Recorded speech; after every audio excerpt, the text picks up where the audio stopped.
Perkenalkan, nama saya Derajat Akbar Zakwan. Di sini saya dalam tugas mata kuliah agama ini akan menjelaskan tentang prinsip ateisme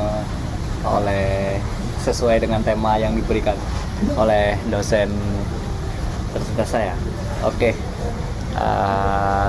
tujuan video kali ini kita tidak hanya akan bertanya apa itu ateisme, tapi kita juga akan melihat bagaimana pandangan teologis menjawabnya. Ini adalah dialog antara dua pandangan dunia. Oke. Ateisme adalah ketidakpercayaan terhadap keberadaan Tuhan atau dewa-dewa. Ini adalah posisi filosofis dan bukan termasuk agama. Lalu apakah argumen utama di baliknya? Umumnya ada dua. Pertama, masalah kejahatan. Argumen ini mempertanyakan jika Tuhan itu maha baik dan maha kuasa, mengapa ada begitu banyak penderitaan dan kejahatan di dunia ini?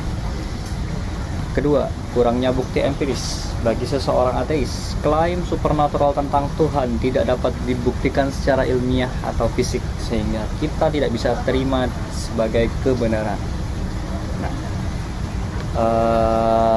Selanjutnya, bagaimana pandangan teisme, keyakinan pada Tuhan merespon ini? Tentu saja agama memiliki argumen filosofis dan dalilnya sendiri. Terhadap masalah kejahatan, teologi menjawab bahwa penderitaan adalah bagian dari ujian. Kehidupan dunia dilihat sebagai ujian untuk menguji iman, kesabaran dan moralitas manusia. Kebebasan memilih, free will manusia untuk berbuat baik atau jahat adalah kunci dari ujian ini. Dan untuk menjawab kurangnya bukti, teisme tidak menawarkan bukti fisik, melainkan bukti rasional, dalil akli, dan bukti tekstual, dalil naqli. Argumen-argumen terkemuka adalah argumen kausalitas. Logikanya, segala sesuatu yang ada di alam semesta pasti memiliki penyebab, dan tidak ada kita kalau tidak ada orang tua. Dilanjut, alam semesta itu ada, maka alam semesta pasti memiliki penyebab pertama yang tidak disebabkan oleh apapun. Penyebab pertama itulah yang kita sebut Tuhan. Dan Tuhan ada sebelum kata ada itu ada. Oke, lanjut.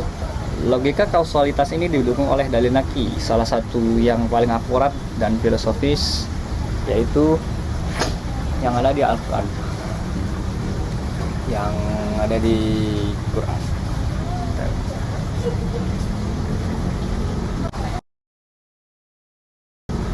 Baik, di sini saya akan menyuarakan dalil tentang kebenaran adanya Tuhan dan pencipta kita, yaitu Allah Subhanahu wa taala.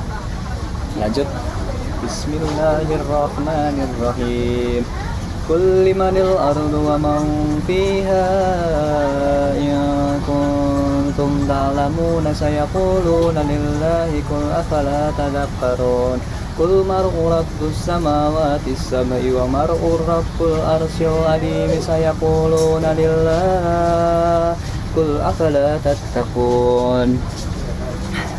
Qul man biyadihi malakutu kulli syai'in wa huwa yujiru wa la yujaru alayhi in kuntum ta'malun sayaquluna lillahi qul fa anna tusharun. Berikut terjemahannya adalah, katakanlah Muhammad, milik siapakah bumi dan semua yang ada di dalamnya jika kamu mengetahui? Mereka akan menjawab, milik Allah. Katakanlah, maka kamu tidak ingat? Katakanlah, siapakah Tuhan yang memiliki langit yang 7 dan yang memiliki arsy yang agung? Mereka akan menjawab, milik Allah. Katakanlah, maka mengapa kamu tidak bertakwa?